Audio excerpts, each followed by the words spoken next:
Kok bisa seorang ustadz lulusan pesantren terbaik di Indonesia memperlakukan istrinya sampai depresi? Aku angkat kisah ini dari netizen tanpa menyebutkan inisial, hanya ingin mengambil hikmah saja yang diberikan dari kisah beliau untuk kita mengambil pelajaran dan kita mencegah korban-korban dari kalangan orang-orang yang terlihat soleh. Jadi berawal dari seorang laki-laki ini yang dikatakan ustadz dan lulusan dari pesantren ternama, itu memohon-mohon kepada seorang wanita untuk menikah. Dia mencoba berkali-kali, berusaha, effortnya lumayan bagus, dan akhirnya diterimalah oleh seorang wanita ini. Pada saat proses lamaran, beliau mengatakan akan memberikan mahar terbaik, tapi pada kenyataannya yang diberikan hanyalah berupa hafalan Al-Fatihah tanpa harta duniawi sama sekali. Tapi pembicaraan dari awal selalu dikatakan saya akan memberikan hal yang istimewa untuk calon istri saya. Tenang aja Bu, Pak, saya akan memberikan hal yang paling spesial untuk calon istri saya. Jadi karena melihat dari penampakan luar bahwa beliau adalah orang yang berilmu agama, beliau juga adalah orang dari lulusan pesantren terbaik di Indonesia, dan beliau juga adalah seorang ustadz, pekerjaannya adalah seorang ustadz dan memiliki harta benda juga seperti ada rumah dan mobil. Jadi tidak mungkinlah menyanyiakan calon istrinya. Dilihat dari luar memang sudah sangat perfect ya. Selama berumah tangga beliau merasa sebagai pribadi karena maharnya hanya Al-Fatihah, hanya gratisan. Sebenarnya ya itu memang kewajiban seorang istri ya, melayani suaminya di ranjang.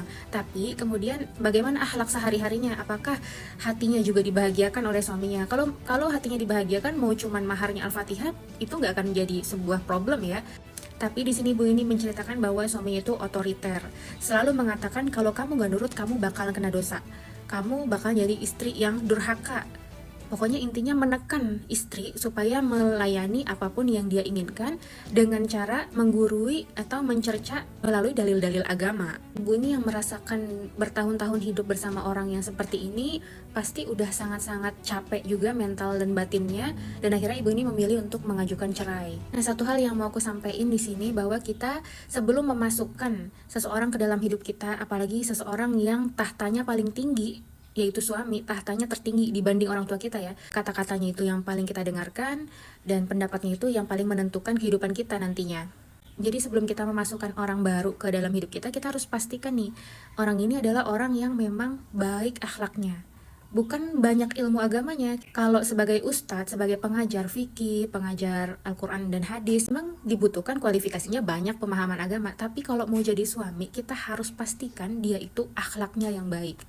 Jadi ada dua hal ketika orang dikatakan soleh, yaitu hablum minallah dan hablum minannasnya. Orang yang hablum minallahnya baik itu belum tentu hablum minannasnya baik. Dia dekat sama Allah, dia sholat malam, dia puasa, itu belum tentu menjadikan dia sebagai orang yang suka mengalah, suka memberi, orang yang suka menolong, orang yang baik hati, suka mendengarkan, orang yang peduli, itu belum tentu, karena itu adalah urusan hablum minannas.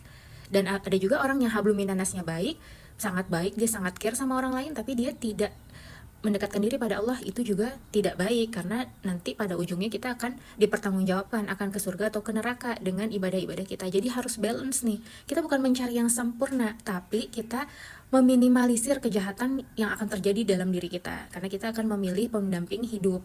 Kalau kita mau bicara takdir, apapun yang terjadi dalam hidup kita ini memang takdir dari Allah. Mau itu membuat kita menangis, tersakiti, ataupun membuat kita tersenyum bahagia, itu semua takdir yang Allah berikan dalam hidup kita. Tapi kita bisa berupaya untuk menjadikan hal yang terbaik dalam hidup kita.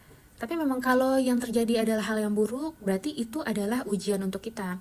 Seperti yang dialami ibu ini, berarti dari ujian yang membuat beliau ini menangis sampai depresi, hadirlah banyak pahala-pahala sabar, hadirlah pengalaman hidup, hadirlah jiwa yang lebih kuat. Kita mengikhtiarkan kehidupan kita yang berbahagia, karena Allah juga menyuruh kita menikah untuk berbahagia, untuk merasa tenang, merasa dicintai dan mencintai, menyalurkan kasih sayang, berbagi suka duka kepada satu manusia lain yang kita percaya, itu suami atau istri kita. Tapi kalau pada kenyataannya orang itu adalah ujian bagi kita, kita mencoba untuk bersabar dan mensyukuri apa yang baik dalam dirinya, tapi sampai kita bisa tahan juga. Karena kita manusia biasa, sabar itu nggak berbatas, tapi manusia itu terbatas. Jangan sampai kita menjadi gila, merusak diri, atau jangan sampai kita itu bunuh diri, saking depresi disebabkan oleh satu manusia ini. Karena itu Allah membolehkan cerai. itu adalah jalan ketika lebih baik kita hidup sendiri daripada kita harus menikah dengan orang yang menghancurkan hidup kita. Bisa jadi akan menghancurkan agama kita juga, karena kita depresi, kita bisa jadinya berbuat hal-hal yang tidak baik dalam hidup kita.